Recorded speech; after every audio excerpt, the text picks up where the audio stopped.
হাসরেও সাদা, মিজানেও সাদা, সব জায়গায় সাদা। সকলে মোহাব্বতে পড়ি আল্লাহুম্মা সাল্লি আলা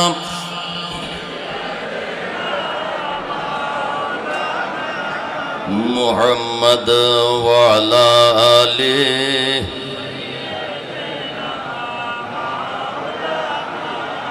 সবাই উচ্চ স্বরে বলি মারহাবা। আওলাদ রসুল এসে গেছেন, নসিহত করবে আমাদের জন্য, দোজাহানের তরক্কির জন্য দোয়া দয়া করবেন। সেজন্য আমরা আর সময় বেশিক্ষণ আমরা কথা বলবো না। আমরা কয়েকটি বিষয়ে কথা বলে আমি বিদায় নিচ্ছি। এর মধ্যে আমাদের তরিকার নাম হলো, একটু উচ্চ সুরে বলবেন, তরিকায়ে মুহাব্বতে বলেন, তরিকায়ে মাঝ ভান্ডারিয়া। এই মাঝ ভান্ডারিয়া তরিকার মধ্যে কিছু কাজকর্ম আছে যেটা সাধারণ মানুষ তো দূরের কথা, অনেক বড় বড় মুহাদ্দিস মুফাসসির মুফতিরাও, মুফতিদেরও তাদেরও বুঝে আসে না বা আসে নাই, অতীতেও আসে নাই, বর্তমানেও আসে না, ভবিষ্যতেও আসবে না। কিন্তু আমাদের যারা তরিকার অনুসারী, আমাদেরকে সেই বিষয়গুলা জানা থাকার দরকার। যেমন আপনাদের ডান দিকে দেখবেন বাবা ভান্ডারীর রোজার সামনে গিয়ে দেখবেন, হযরত কেবলার রোজার সামনে গেলে দেখবেন শুধু মোমবাতি আর মোমবাতি জ্বলতেছে। কথা বলেন ঠিক কিনা? আসেনি? মোমবাতি জ্বলেনি? কেন জ্বালাইছেন মোমবাতি? এতগুলা কারেন্টের লাইট আছে, এত স্পষ্ট আলো থাকার পরেও কেন মোমবাতি জ্বালাইলেন? এটা জনসাধারণের প্রশ্ন। কথা বলেন ঠিক কিনা? শুধু সাধারণ না, কিছু কিছু আলেম ওলামারাও প্রশ্ন করে, এত লাইট কারেন্ট থাকার পরেও আবার মোমবাতি জ্বালাইছি কেন? তাফসীরে রুহুল বয়ান শরীফে আল্লামা ইসমাইল হকি রহমতুল্লাহ তাআলা উনি বলেছেন যে মোমবাতি শুধু অন্ধকারকে আলোকিত করানোর জন্য জ্বালানোটা উদ্দেশ্য নয়। তো উদ্দেশ্য কি?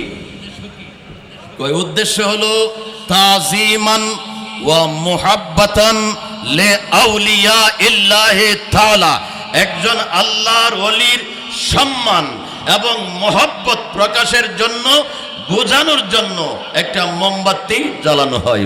সুবহানাল্লাহ। আবার অনেকের বিভিন্ন সমস্যা থেকে উত্তোলন হওয়ার সময় নিয়ত করে থাকে, যদি আমার এই সমস্যা দূর হয় বাবার দরবারে আমি 2টা মোমবাতি দেব, এরকম নিয়ত আছে না নাই? এই নিয়ত পূরণ করা ওয়াজিব, নিয়ত পূরণ করা ওয়াজিব। এই জন্য দিন হোক রাত হোক মসজিদে জ্বালাইলে হবে না, মাজারে। কোথায়? মাজারে। লিতাজিমান ওয়া মুহাব্বাতান লি আউলিয়াইল্লাহ, আল্লাহর ওলিদের তাজিম সম্মান মহব্বতে নিয়ত পূরণের জন্য মোমবাতি জ্বালানো হয়। দ্বিতীয়টা হলো, আমরা সাদা সাদা লম্বা লম্বা টুপি মাথার দেই, সাদা পাঞ্জাবি পরি, সাদা পায়জামা পরি, সাদা সাদা রুমাল পরি। অনেকে বলে তারা শুধু সাদা সাদা পরে, লাল লাল পরে না, সবুজ সবুজ পরে না, কালো কালো পরে না। অনেকের অনেক মনে অনেক প্রশ্ন। প্রিয় নবী রাসূল পাক সাল্লাল্লাহু তাআলা আলাইহি ওয়াসাল্লামের জীবনীর উপরে সংক্ষিপ্ত একটা কিতাব আছে, শামাইলুত তিরমিজি। আরেকটা কিতাব আছে হাবিলিল ফতোয়া, ইমাম জালালউদ্দিন সুয়ুতী রাহমাতুল্লাহ আলাইহি লিখেছেন। এই দুটো কিতাবের মধ্যে আছে আরো বহু ফতোয়ার কিতাব আছে। নবীজি মোটামুটি 6 প্রকারের টুপি পরেছে। কয় প্রকার? 6 প্রকার। 3 প্রকার বেশি বেশি পড়তেন। কয় প্রকার বেশি পড়তেন? 3 প্রকার। একটা হলো কিস্তি লম্বা সাদা টুপি। আপনাদের মাথায় কি কিস্তি টুপি না? কিস্তি মানে নৌকা, কিস্তি মানে নৌকা। তো আমাদের এই মঈন বাবা যে টুপিটা তুলে দিয়েছে, এটা নৌকার মতো না? নৌকার মতো। নূহ আলাইহিস সালামের কিস্তি নৌকা, নূহ আলাইহিস সালামের নৌকার মতো। তো নবীজি এই কিস্তি সাদা লম্বা টুপি পরতেন, আরেকটা সাদা গোল টুপি পরতেন, সাদা গোল টুপি পরতেন। আরেকটা শীতকাল আসলে গোল টুপি এই কান পর্যন্ত ঢাকা, এটাকে আমাদের দেশে বলে কান টুপি। কি টুপি? নবীজি কান টুপি গোল পরতেন, কিন্তু এই টুপি দিয়ে নামাজ পড়াইতেন না। নামাজের সময় আবার এই টুপি খুলে অন্য টুপি ব্যবহার করতেন। তো মোটামুটি 3টা ছিল প্রধান, একটা সাদা কিস্তি লম্বা, আরেকটা হলো সাদা গোল, আরেকটা হলো কান টুপি। বলুন না মারহাবা। তাইলে আমাদের মাথায় যেটা আছে এটা কি ভান্ডারের টুপি না নবীর টুপি? নবীজি শামাইলুত তিরমিজি পড়বেন, পাবেন নবীজি 3 প্রকারের চুল রাখতেন। কয় প্রকার? 3 প্রকার। একটা হলো ছোট ছোট, আমাদের সবার মাথায় যেটা আছে, আরেকটা হইলো এই কানের লতি পর্যন্ত, আরেকটা হইলো হাত্তা মানকাবাইহে, কাঁধ চুল বড় হইতে হইতে কাঁধ পর্যন্ত আসতো, হাত্তা মানকাবাইহে, কাঁধ মোবারক, এই লতি মোবারক। আরেকটা হলো ছোট, অনেকে বলে এই কাঁধ পর্যন্ত চুল দেখলে গো ভান্ডারি যাইতেছে, বলুন না মারহাবা। এই টুপি, এই চুলের সুন্নতটা কার সুন্নত? নবীর সুন্নত। এটা পালন করতেছে ভান্ডারীরা। লম্বা লম্বা না, আচ্ছা একজন সাহাবী ছিল হযরত আবু মাহজুরা রাদিয়াল্লাহু তাআলা, ওনার চুল ছিল একবারে কোমরের নিচে। সুবহানাল্লাহ। আপনারা দেখবেন ইরাকে যারা ভিডিও দেখেন, কুর্দিস্তানের কিছু গৌসে পাকের ভক্ত আছে, পাগল আছে, এরা একদম কোমরের নিচ পর্যন্ত চুল রাখে। ওই আবু মাহজুরা রাদিয়াল্লাহু তাআলা, নবীজি ওনার চুলের মধ্যে এভাবে হাত মোবারক বুলাইছিলেন। উনি যখনই চুল কাটতে যায় ওনার স্মরণ হয়, আর এই চুলের মধ্যে তো নবীজি হাত মোবারক বুলাইছিল, এখন কাইটা আমি চুলটা ফালাবো কোথায়?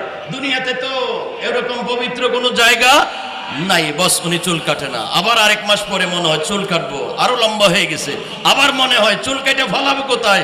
আমার নবীজির তো হাত মোবারকের স্পর্শ লেগেছে, উনি আর জীবনে চুল কাটেই নাই। এই কোমরের নিচ পর্যন্ত চুল, এটা দিয়ে নবীজির রওজা মোবারক ঝাড়ু দিতেন। সুবহানাল্লাহ।